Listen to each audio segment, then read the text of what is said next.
Hi everyone! Welcome to the Empath Tarot, guys. Another love reading, timeless and general. Take what resonates lang po. Maybe some part of the reading makaresonate kayo. Some part of it hindi. Totally makaresonate na parang kwento ninyo ito or hindi naman kaya dahil iba't ibang mga energies. Tignan natin ngayon kung ano ang ating babasa, mga mensahe, mga gabay sa buhay, pag-ibig, and life in general. Spirit, guys, send me messages, anong love connections ito, lessons in life, and guidance ang nais nyo ipabatid sa amin. Mga aral at gabay sa buhay, pag-ibig. Nga po pala, tomorrow ay full moon. Malakas ang energy po na moon ngayon at makakatulong sa ating manifestations. So, before doing your manifestations, mag-meditate po muna kayo para maklear ang ating mga energies. So, after ng meditation, doon na po kayo mag-visualize ng mga nais nyo mangyari sa inyong love life, sa inyo ng person mo. Anything that you want to manifest, kailangan muna clear ang energies.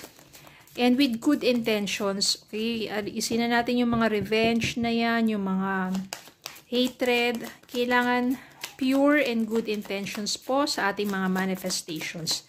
Paano mag-manifest? After mag-meditate, mag-visualize. And after po visualize mo kung ano yung nais mo mangyari.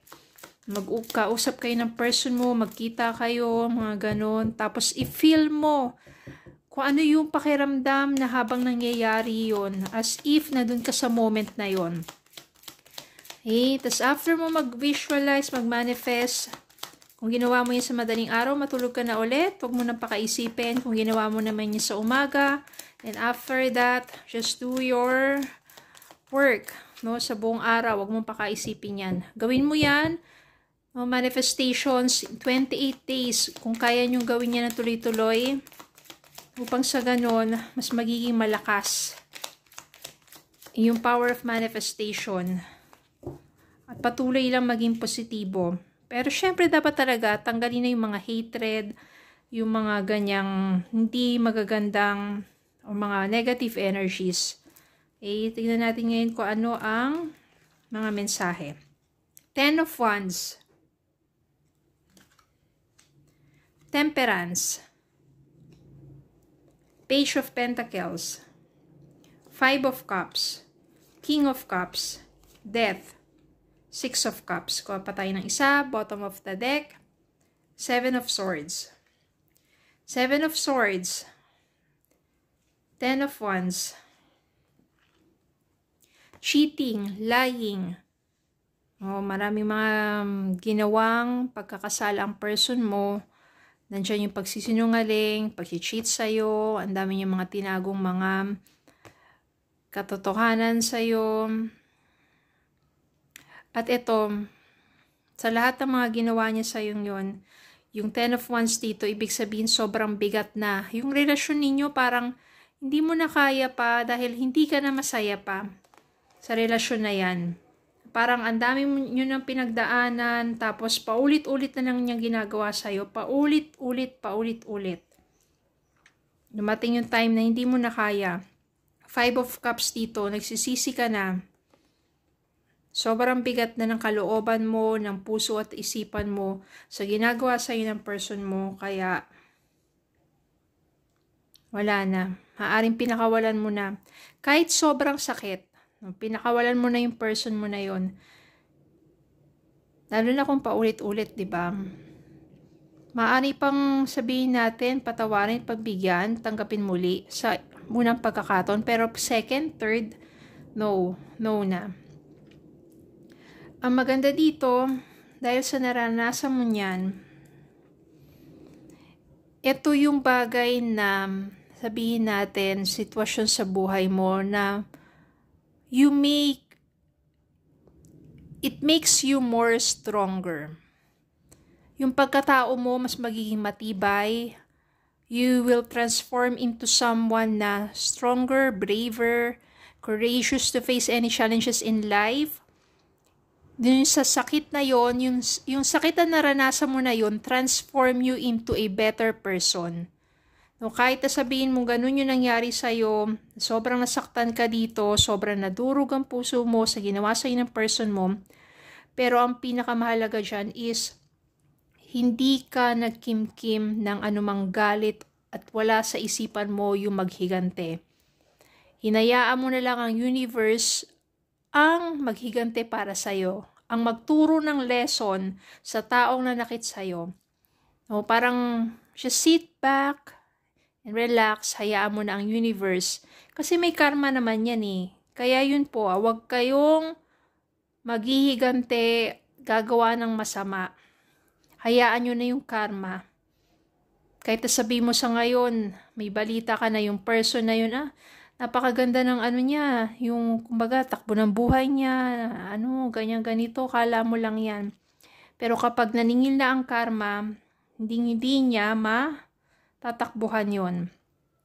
Iikot ang takbo ng mundo. Okay, you need to be more patient.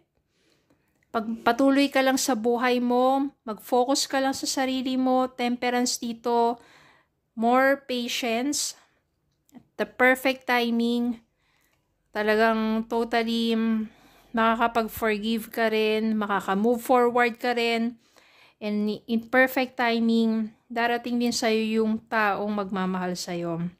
Merong someone na lalapit sa'yo. Someone na just younger than you. Maaring kababata mo to, kaklase, katrabaho, before.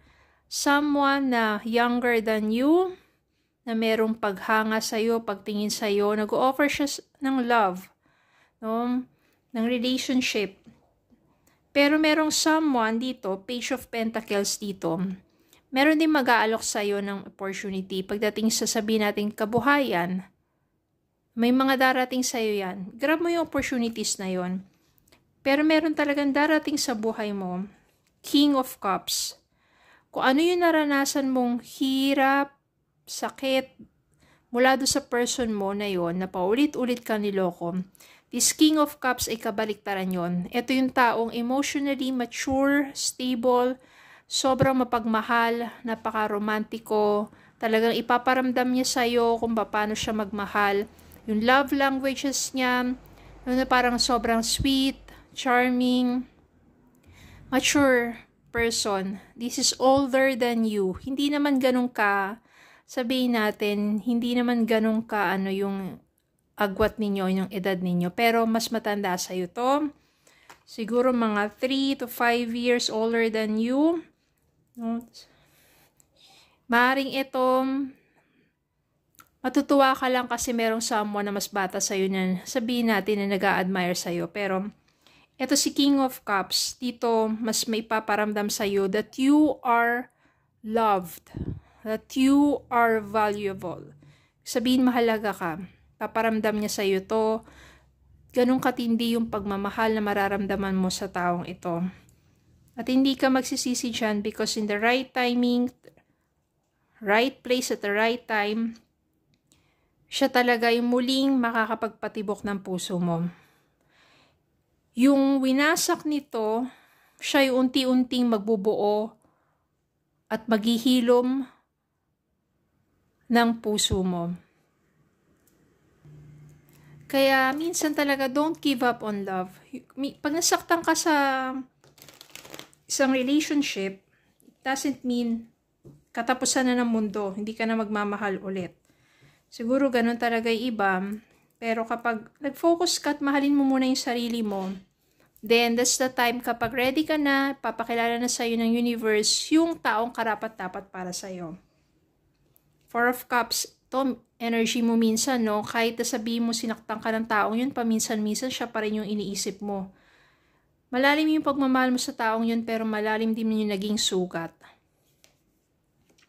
Page of Swords, pero may mga kaibigan ka na tutulong sa'yo for you to realize na tama na, pakawalan mo na yung sarili mo doon. Move forward ka na. Siya yung makakatulong sa'yo kay isang kaibigan, makakatulong sa'yo to make you realize na you deserve better. At ito nga yung kalalabasan niyan. Ito yung kalalabasan niyan, 2 of Cups. Ibig sabihin niyan, perfect match kayo ni King of Cups. There is so much love and happiness. Tingnan natin ang love message para sa inyo.